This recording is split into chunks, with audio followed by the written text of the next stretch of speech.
Hello everyone, this is Dr. N.J. Praveena working as Associate Professor in the Department of ECE at R.M.K. College of Engineering and Technology. In this video lecture, I am going to discuss about the voltage shunt feedback, which is otherwise known as shunt feedback. In this video lecture, the highlights of this lecture are, we are going to discuss the basic block diagram of the shunt feedback, followed by the analysis of the input resistance and its output resistance. In this slide, the block diagram of a basic feedback amplifier is shown. Normally, any feedback amplifier will have two parts. One is the feedback part, the other one is your amplifier part. The feedback network is nothing but the network which is constructed using only the passive elements, that is nothing but RLC. Whereas the amplifier part is nothing but based upon the type of the feedback we adapt, the amplifier what we use will vary. Since it's a voltage shunt feedback, the type of the amplifier what we use is said to be a trans resistance amplifier. So we use a trans resistance amplifier. The next thing is, you should understand why it is said to be a sampling, or why it is said to be a voltage shunt feedback amplifier. Here, the nature of the sample, what we are going to take is a portion of the output signal has been taken. Here, the nature of the output signal, what we take is nothing but voltage. So, we say it is a voltage sampling. So the feedback network output is nothing but IF is equal to beta V naught. While looking at the input circuit here, everything is nothing but in terms of current. Say IS, II, IF, everything is in current. So we always mix the common signals, So since everything is in current, we say it's a current mixing voltage sampling topology. The next thing comes the type of the connection. What type of connection we adapt for the shunt feedback? As the name itself implies, we adapt shunt connection at the input and shunt connection at the output. Hence, it is named as shunt feedback. I mean, we use a parallel connection at the input as well as parallel connection at the output. The next thing is, you should understand some basic terms of the gain and the feedback factor for this amplifier. Since we use a trans resistance amplifier, the gain of the amplifier without feedback is nothing but RM. So trans resistance, try to understand resistance. So voltage by current. So RM is equal to voltage by current. Since it is the gain without feedback, I have considered V naught by II. So RM is equal to V naught by II.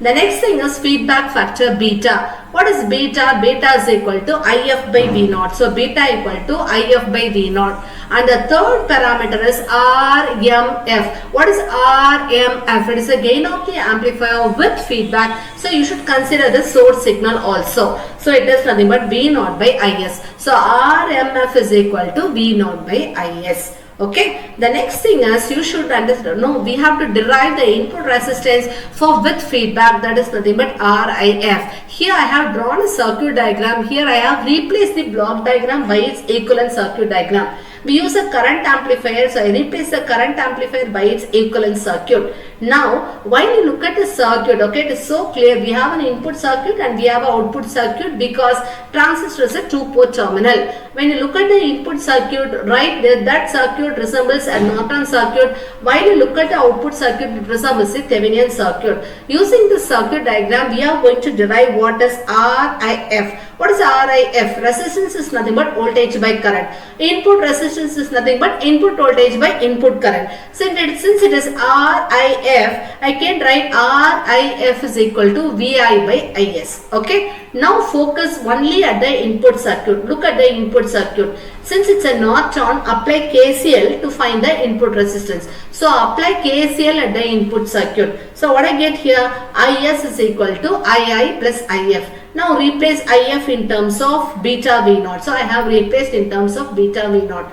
Now replace V naught, in terms of the gain of the amplifier without feedback. So how to rewrite V naught in terms of RM? V naught can be written as RM II. So IS is equal to II plus beta RM II. Look at the equation which is common. II is common, so you take II common. Now the thing is you need to find out VI by IS, but I have IS, I don't have VI. So instead of that I have II. So how to rewrite II in terms of VI? Current can be written as voltage by resistance. So rewrite II in terms of V by R. So it is nothing but VI by RI. So I have written. From this you rearrange the terms and write in the expression for RIF. So RIF is equal to VI by IS is equal to RI divided by 1 plus beta RM. From this expression you should understand the clear relationship between RIF and RI. What is RIF? It is the input resistance with feedback. What is RI? It is the input resistance without feedback. From this expression it is so clear that RIF is very less when compared to RI.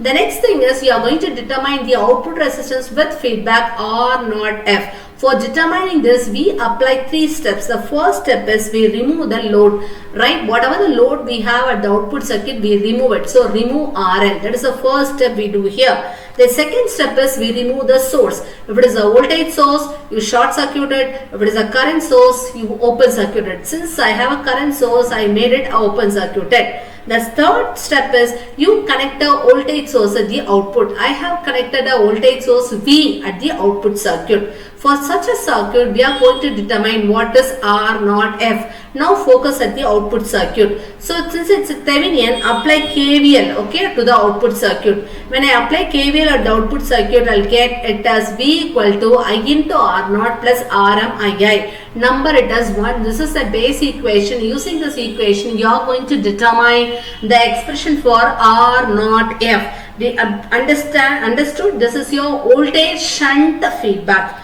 Okay, now we know that IS is equal to II plus IF. Since we make IS as 0, I can write II equal to minus IF, or IF can be written as minus beta V from the circuit diagram. Now substitute 2 in 1. So I have written 2 in 1. I into R naught minus beta V RM. So group V terms, okay, on one side. So I have grouped V terms on one side. I have taken V also common. From this you rewrite what is V by I. R naught F is equal to V by I into R naught divided by what? 1 plus beta R. From this expression you should understand what is the relationship between R naught F and R naught. What is R naught F? It is the output resistance with feedback. What is R naught? It is the output resistance without feedback. When you look at this expression, it is so clear that R naught F is very lesser when compared to R naught by 1 plus beta RM times. It means when we do voltage shunt feedback, the input resistance will be less and also the output resistance will be less when we adapt the feedback concept. Followed by the applications of feedback amplifiers. The feedback amplifier has extensive applications, okay, in so many areas. I have listed only few. It is used in RPS, regulated power supplies. We use our feedback concepts. It is used in amplifiers where large bandwidth is required, okay, for transmission and reception. And finally, it is used in electronic amplifiers also. Hope from this lecture you understood what is the basic block diagram of a voltage shunt feedback amplifier, why it is called as a voltage shunt feedback, why it is named as shunt feedback, and what is the input resistance of the amplifier with feedback, and followed by what is the output resistance of the amplifier with feedback. Thank you all.